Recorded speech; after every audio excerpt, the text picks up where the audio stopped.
Muy buenas noches, amigos, bienvenidos a Maco TV Digital. Hoy retomamos prácticamente ya las entrevistas en un segmento denominado Diálogo a Fondo.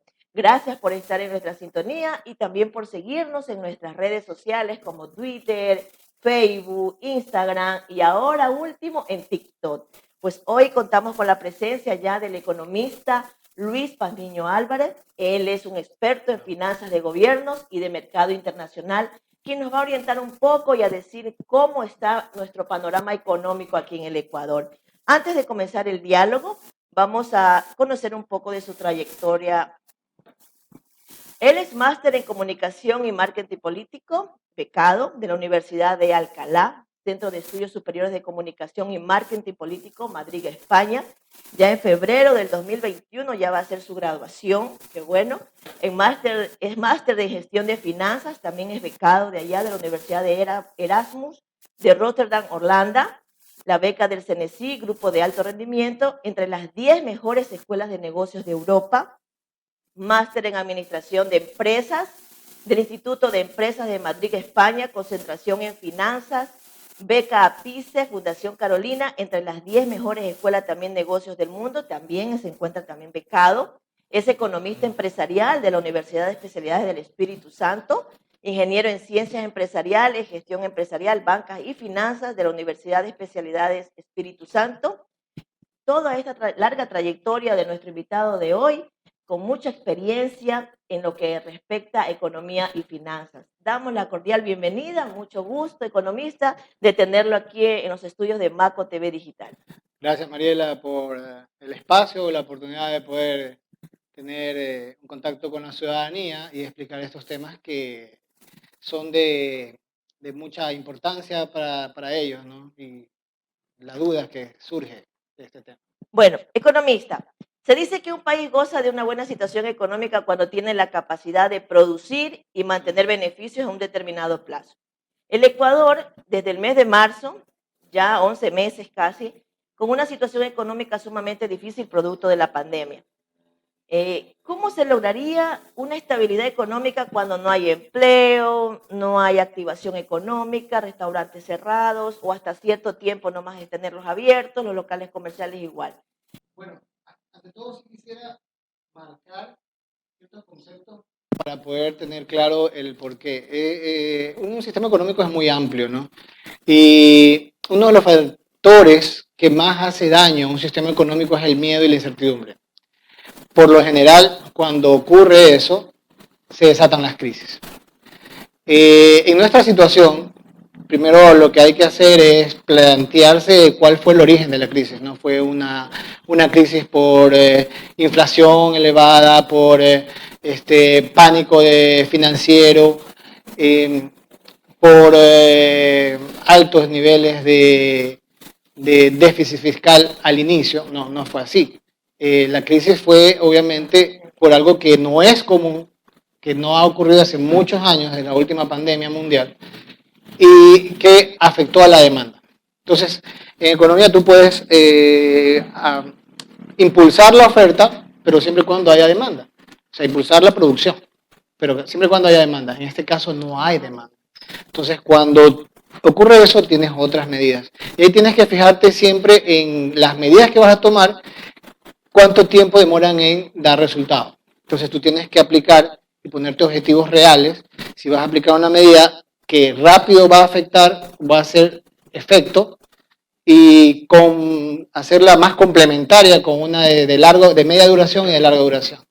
En este caso es importantísimo estabilizar la demanda, no crear nuevos emprendimientos, porque eso es un efecto a mediano plazo. Primero tienes que recuperar la capacidad instalada que hay, pero está subutilizada. O sea, el dueño de la panadería probablemente tenga 3 hornos y ahorita tal vez use 2. El dueño de un restaurante vendía 200 almuerzos y tal vez ahorita vende 100. Hay unos que venden menos. Porque es cerrado. La gente está encerrada. Entonces, tienes que atacar ciertos temas, la demanda, primero impulsarla. ¿Y de qué manera sería esto? Bueno, lo más importante ahorita es tratar de marcar el estímulo y quitar un poco el miedo. Porque los dos sectores, las familias y las empresas, tienen incertidumbre, pero más sensibles son las empresas. O sea, cuando hay una incertidumbre de largo plazo, lo que algo vaya a pasar, obviamente los primeros que reprimen su consumo son las empresas, porque tienen miedo de invertir. ¿Ya? Y si no hay ventas, obviamente reprimen, no hacen préstamos, no hacen inversión, no hacen consumo. Pero las familias también tienen incertidumbre, pero no pueden dejar de consumir al mismo nivel. O sea, siempre en todas las crisis, las familias son las que han ayudado a los sistemas económicos a salir adelante. Las familias tienen que consumir alimentos, tienen que consumir su ropa, medicina, o sea, no pueden deprimir tanto el consumo. Y en ese sentido, lo primero que hay que atacar a las familias. De hecho, hay una propuesta, bueno, muchos candidatos, he escuchado ofrecimientos, unos no dicen cómo, y otros candidatos lanzan ofrecimientos de medidas económicas que van a hacer efecto no rápidamente, sino tal vez después de un año o año y medio. Hasta eso la situación va a ir decayendo. Pero hay una propuesta interesante que se trata de estimular la demanda, en primer lugar, de las familias. Economista, el Fondo Monetario Internacional desempeña un papel central en la red mundial de seguridad financiera y está desplegando toda su capacidad de préstamos, poniéndola al servicio de los países miembros y ayudarlos y protegerlos. Nuestro gobierno hizo un préstamo de 6.500 millones de dólares en el mes de octubre del 2020 hasta el 2022. En el mes de diciembre ya se desembolsó 2.000 millones de dólares. ¿Esto es a cambio de qué? ¿Es beneficioso aceptar esta clase de préstamos? Verás, O a lo mejor no ha habido una buena administración financiera de parte de nuestro gobierno. O sea, ha habido, bueno, hablemos del Fondo Monetario. La verdad es que yo también tenía la misma inquietud del Fondo Monetario y me puse a investigar bastante sobre el Fondo Monetario. Y es una institución financiera, sí. Cuando se la creó después de la Segunda Guerra Mundial, fue con la intención, por lo menos así dice la historia, de poder estabilizar las economías de la posguerra, afectadas por la guerra, y que en la posguerra obviamente se desarrollen con mayor velocidad y evitar que alguna región caiga en depresión, una cosa así. Hubo control de precios, aconsejaban control de tasas de interés, pero yo investigando un poco más, viendo los países, hay estudios que demuestran que cada vez que el Fondo Monetario aconseja o condiciona, que es realmente la palabra. O sea, existe un compromiso. Sí, hay una condición. Pero pone condiciones, me di cuenta que pone condiciones que afectan a la velocidad de las transacciones o afecta el crecimiento económico del país, lo cual lo hace dependiente de por vida, hasta no romper el círculo, de créditos internacionales. Entonces, yo ya le perdí realmente la fe al Fondo Monetario porque me parece una forma de apropiarse de las principales empresas estatales, ¿no? Porque casi todas las recomendaciones de los últimos países que han acudido al Fondo Monetario está la privatización. Entonces, si tú quieres que un país te garantice que va a pagar, obviamente te interesa que siga cobrando, siga generando rentabilidad. Y si esa empresa, que son las empresas públicas, normalmente son pequeños monopolios, porque solo el Estado tal vez puede dar ese tipo de servicios, todo monopolio es rentable. Yo podría exigir que esa empresa lo haga mejor y que tenga rentabilidad, pero ellos cortan eso y mandan a privatizar totalmente, con lo cual solo tienes un ingreso puntual para pagar deuda. Ya no tienes un flujo futuro o mejorar el flujo. Entonces, por ejemplo, ahora, cuando el año pasado se iba a cerrar el préstamo con el país, al Fondo Monetario le pareció muy alto el sueldo que se paga a los empleados. Entonces recomendaba que no haya más aumento. Entonces, yo me pongo a pensar en qué le puede afectar que un obrero gane más o menos si ellos se garantizan el pago con los ingresos petroleros o de los recursos naturales de un país. Normalmente analizan ese tema. ¿Por qué se meten en otro tipo de cosas que no es que garantiza el pago en sí?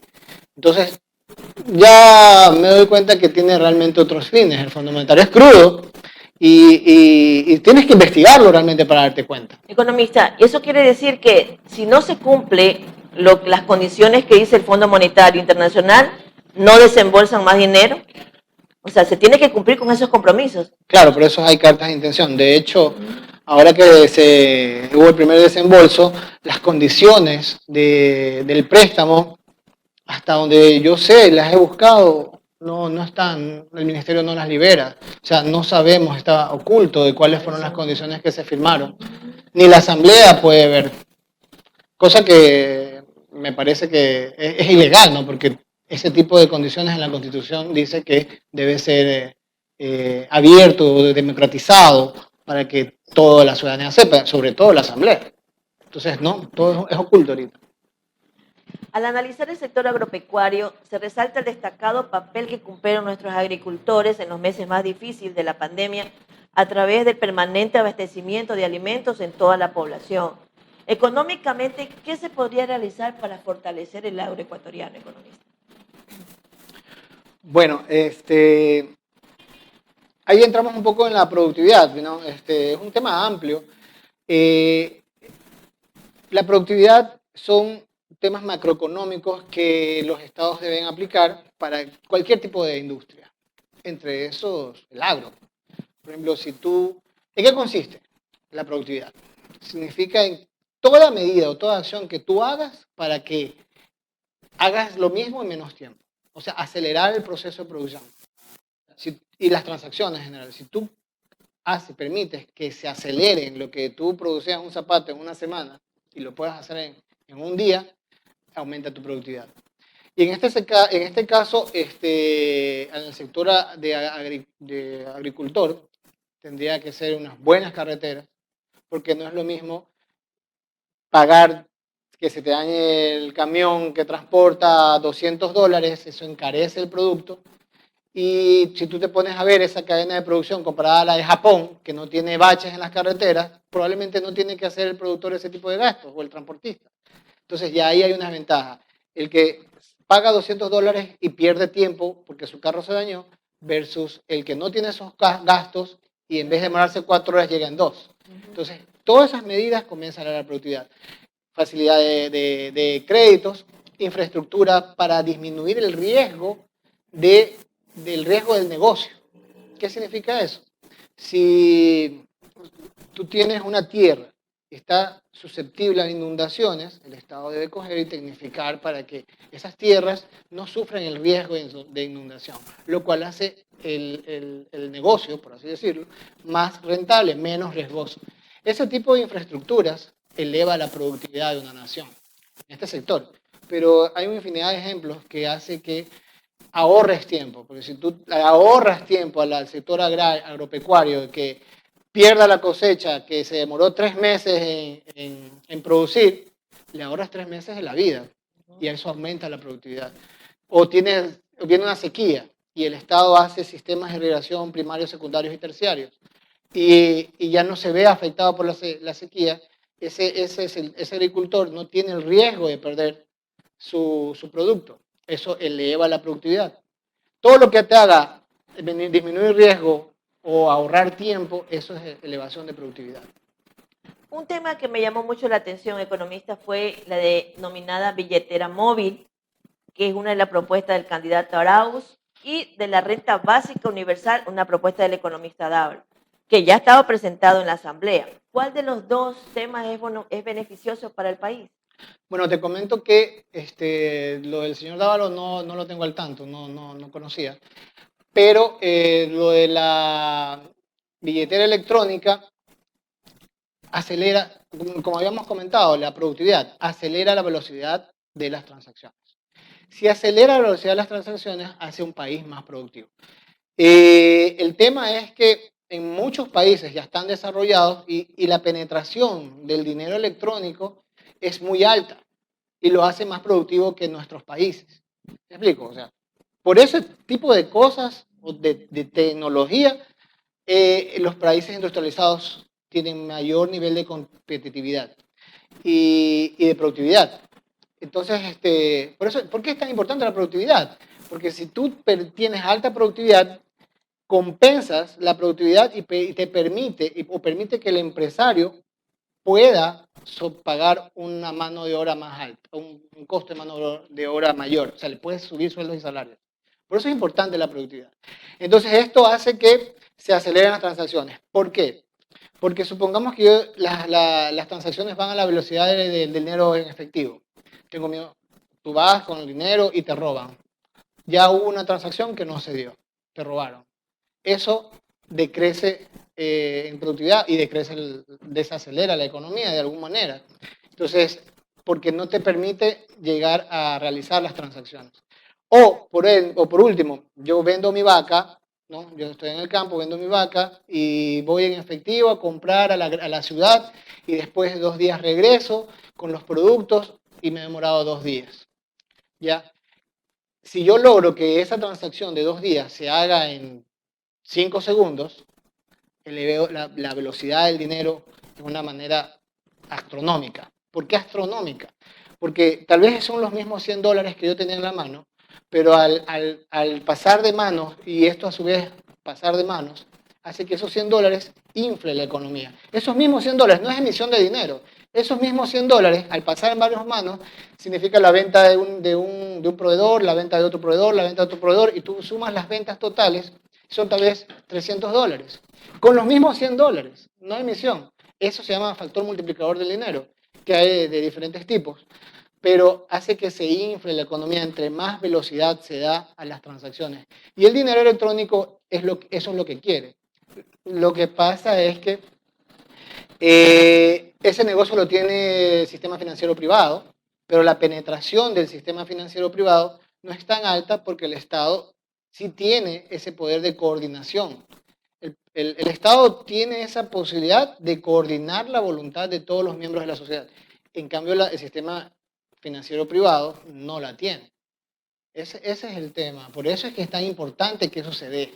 ¿Y cuál es la garantía? Porque uno siempre se garantiza por medio de lo físico. Acá usted no lo ve, usted dice la transacción y ya se pasó, se pagó o se invirtió. Pero ¿cómo se garantiza en ese sentido del papel, el físico, entregarlo? Bueno, Mira, aquí está tu firma, aquí está todo. o sea, tú tienes los $100 en la cuenta y pagas 50, desaparecen 50 de tu cuenta y aparecen 50 en la cuenta de allá. Si quieres sacarlo del cajero, lo sacas. Es garantizado ya. Es exactamente lo que ocurre ahora. Yo tengo $100 y te cancelo a ti. De los 100 te pago los 50. Entonces yo voy al cajero, ya no tengo los 100, tengo solo 50 y saco mis 50. O sea, eso lo sacas del cajero. Es plata tuya que tienes, no es plata ficticia Pero ya no ni inventada. necesariamente sería de entregar un papel firmado de garantía para que haga una transacción, por ejemplo. No, porque cuando llega la plata, cuando tú revisas en tu estado de cuenta, va a estar los $50 Claro. que te deposité y en mi cuenta están $50 menos que te los transferí. Entonces, cuando tú vayas al cajero y necesitas esos $50, los sacas y listo. Pero tendría que haber una capacitación para esto. De hecho, eso ocurre ahorita. Pero O sea, tendría que tú haber has una hecho capacitación, transferencias. claro, pero Es lo mismo. no tenemos todo el conocimiento de esas transferencias. Por ejemplo, nuestros agricultores que van con la plata en mano. E inclusive muchos son hasta asaltados a veces cuando llevan su platita ahí, van al banco a depositar o lo que sea, o hacer una compra de algo. Siempre van en efectivo, o sea, no llevan su billetera móvil, como dicen. En todo caso, yo digo que sería una capacitación al agricultor, al que no tiene conocimiento de este asunto. Sí, eso no es una obligación, ¿no? Se capacita. De hecho, siendo rentable para el sistema financiero, no logra que todo el mundo lo use. Porque es lo mismo que hace el sistema financiero, exactamente lo mismo. ¿Ya? Solo que el Estado, como tiene ese poder de coordinar, va a hacerlo masivo. El tema es que si no lo logra hacer, y eso que gana dinero. Entonces, a veces por desconocimiento, como tú bien Por dices. desconocimiento. Me imagino, de hecho, es lo que se debería de hacer, es una capacitación sobre que puede usar ese método de transacción, que es más seguro, no le van a robar, si lo tiene bajo el colchón se le va a mojar, se le puede quemar, le puede caer polilla, etc. Entonces, y puede hacer la velocidad de las transacciones mucho más rápido. Entonces eso se merece una capacitación sin duda alguna. Pero el Estado como Estado debe, como ente de coordinación, debe de brindar todas las facilidades para que sus integrantes, sus miembros, utilicen o no utilicen el sistema. Pero el Estado cumplió. O sea, yo como Estado lo hice, cumplí.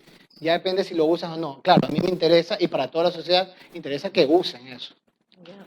Otro tema también importantísimo que llama la atención a todos, también los televidentes, es el programa, ¿no?, que es lanzado también por el candidato Arauz, dice de $1.000 para 1 millón de familias.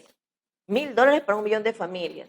¿De qué manera se realizará este programa o se podrá efectuar a pesar de que estamos en una liquidez económica? Bueno, sí, bueno, suena preocupante, pero realmente lo estuve analizando y no es así. Verás, la economía ha entrado en una espiral descendente.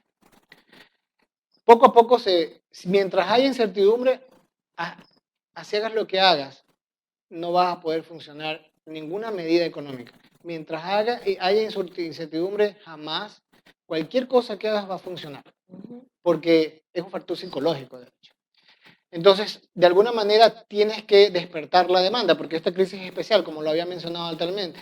No es una crisis de salida de capitales, no es una crisis de que fracasó un aliado estratégico de las exportaciones, un socio económico o comercial. No, no es así. O sea, el tema es que se forzó a las personas a no salir, ¿ya?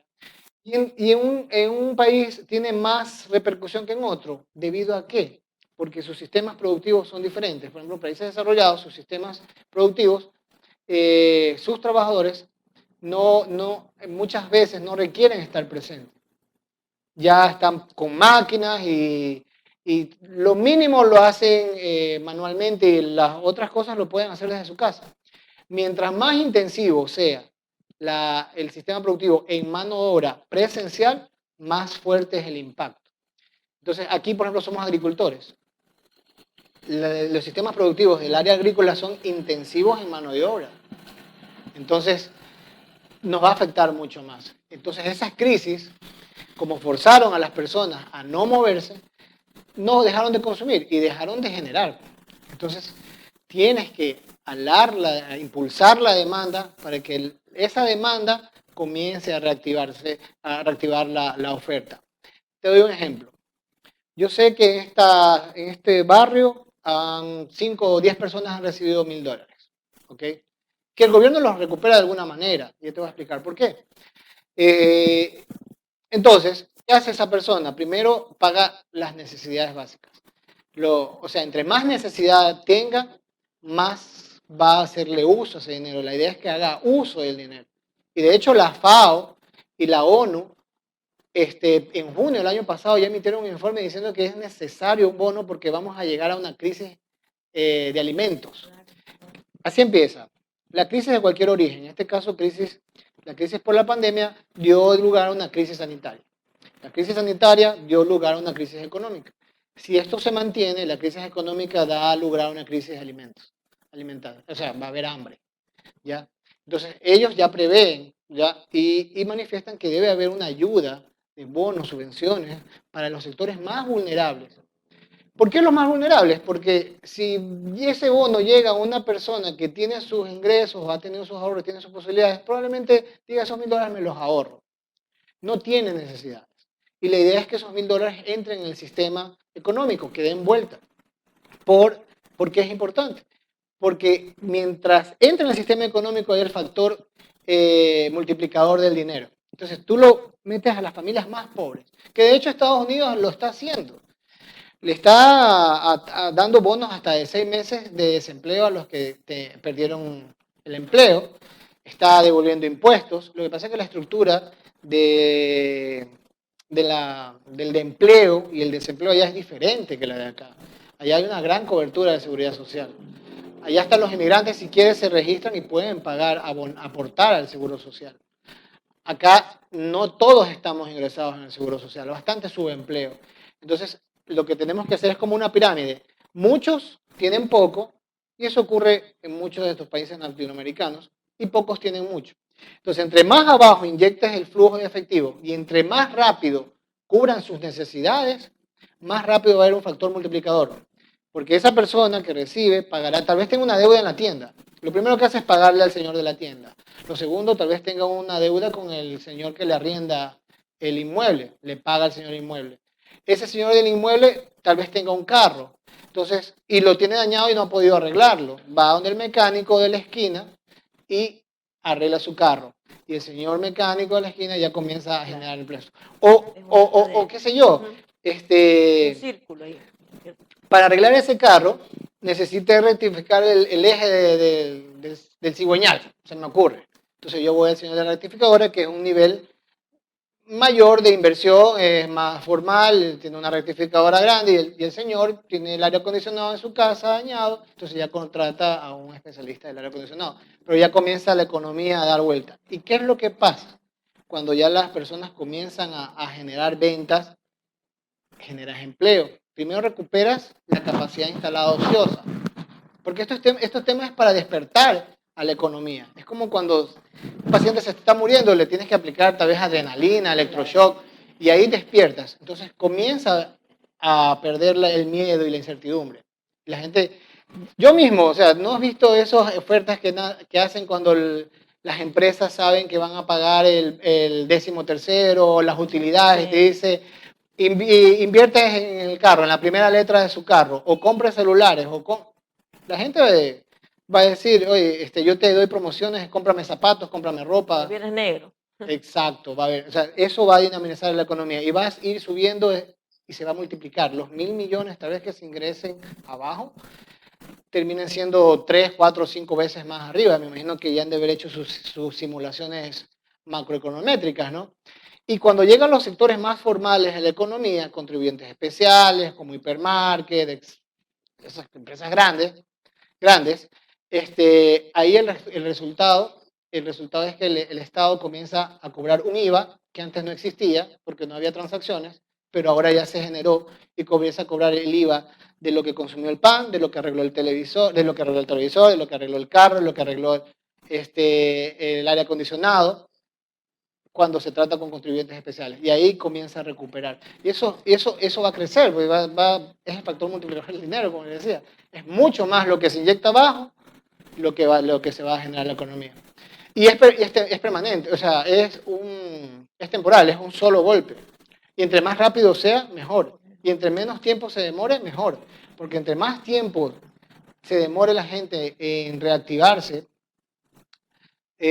primero que la economía se va a ralentizar, va a disminuir, el efecto tal vez se pierda o va a ser menor y habrá una explosión social. Imagínate si la ONU dice que puede haber una crisis de alimentos, de hambre, lo dice clarito, de hambre, va a aumentar los índices de delincuencia, el Estado tendrá que hacer gastos adicionales de seguridad, de servicios de justicia, tal vez haya heridos, etcétera, de todas estas calamidades que se pueden surgir, y el Estado va a gastar más, de hecho, y va a recaudar menos fiscalmente.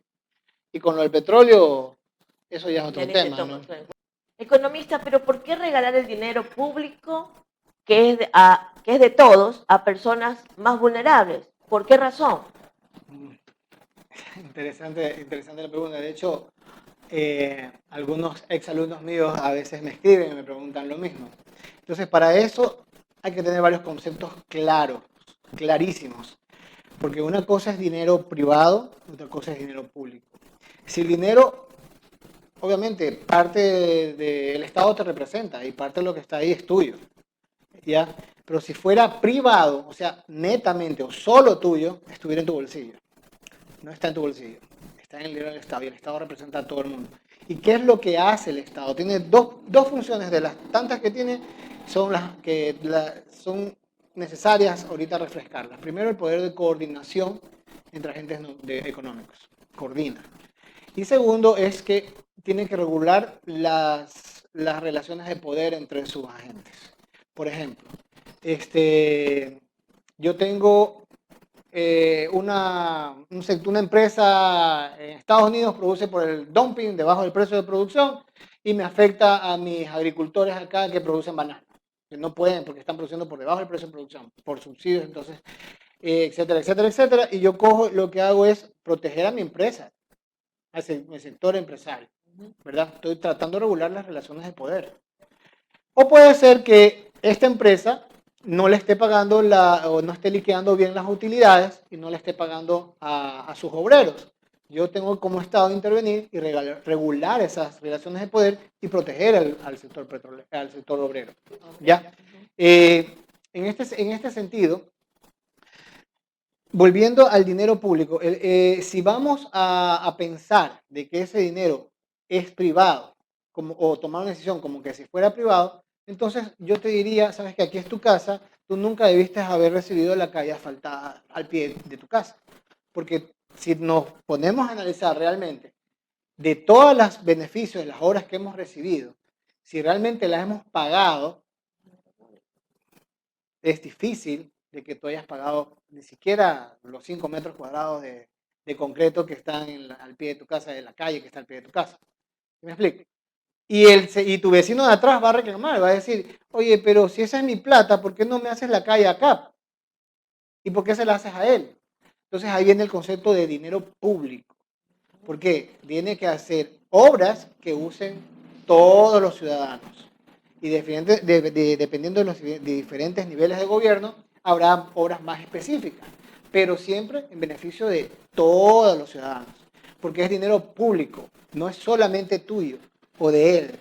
Entonces se pierde el concepto de privado, es público. Porque si fuera así no hubiera obras. Claro, o sea, yo no podría pasar por la Panamericana porque parte del dinero de la Panamericana también es mío. Aunque muchos de nosotros no pagamos una cantidad exorbitante de impuestos, tal vez por el mero hecho de haber nacido aquí tenemos derecho a los recursos naturales que este país tiene. Pero por el mero hecho que yo nací aquí. No es que yo hice algo porque el país tenga petróleo, porque tenga oro, no.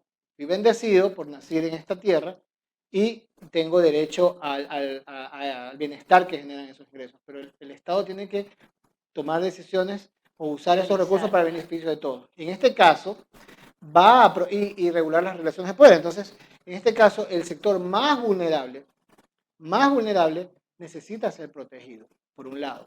Y dos, haciendo que la economía se dispare, algún momento los $1.000 que se inyectan abajo los va a recuperar en la parte de arriba a través de impuestos, que tienen que mejorarse los controles.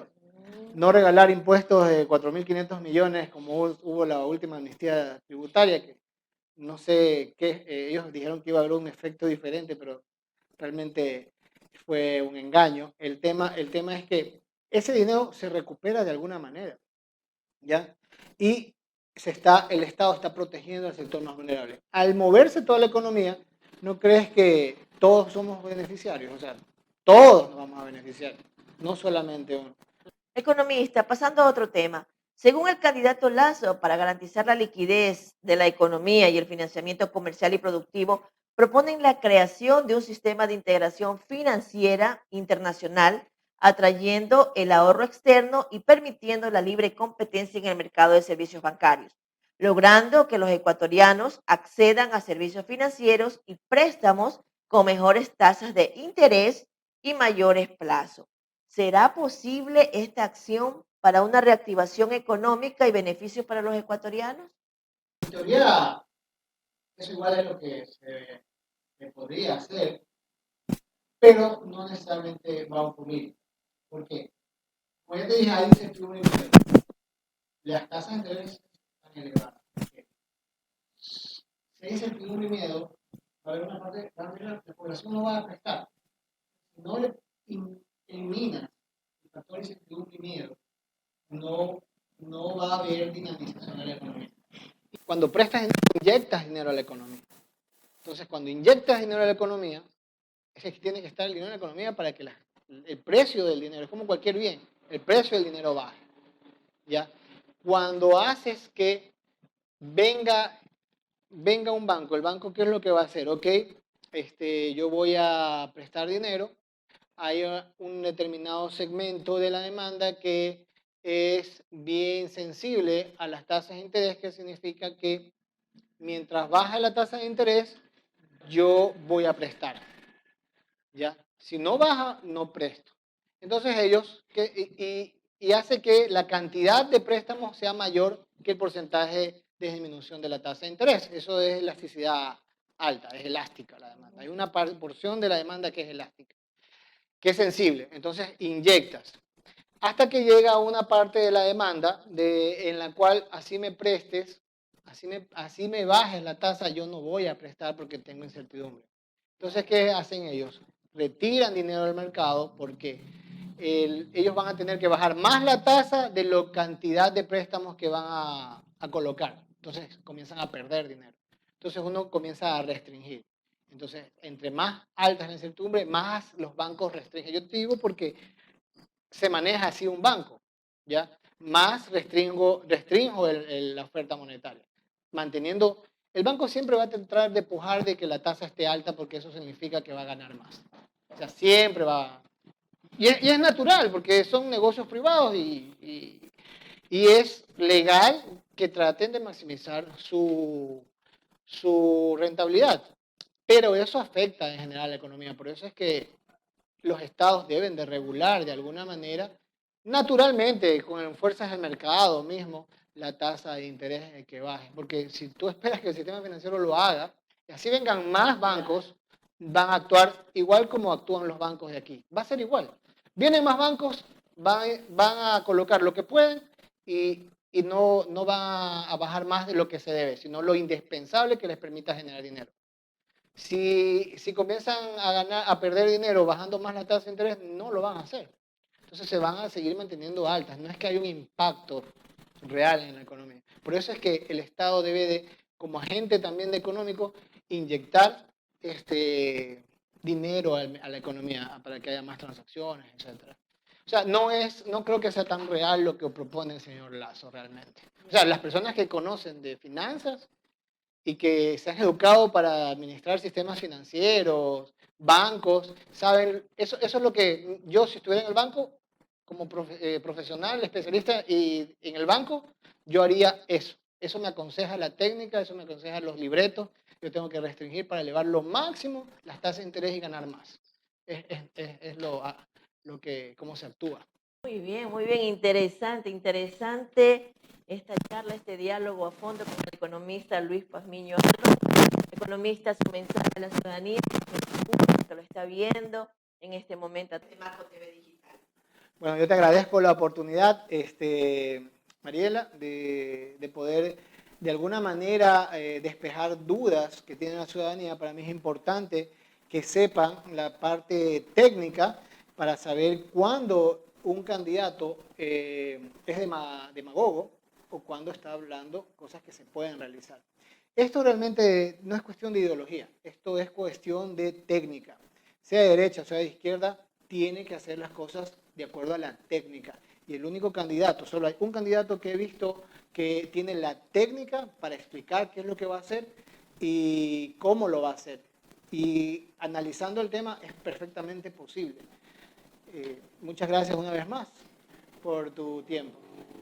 Bueno, muchas gracias por su presencia. Él es experto en finanzas de gobiernos y mercado internacional. Muchísimas gracias, economista Luis Pazmiño Álvarez. Muy interesante el tema acerca de nuestra economía, que es la administración prácticamente de los recursos de todos los ecuatorianos.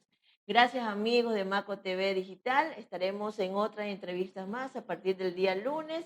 Estaremos con ustedes con diálogo a fondo a través de esta señal y gracias por seguirnos en nuestras redes sociales. Ya lo saben, Maco TV Digital. Muchas gracias y tengan buenas noches.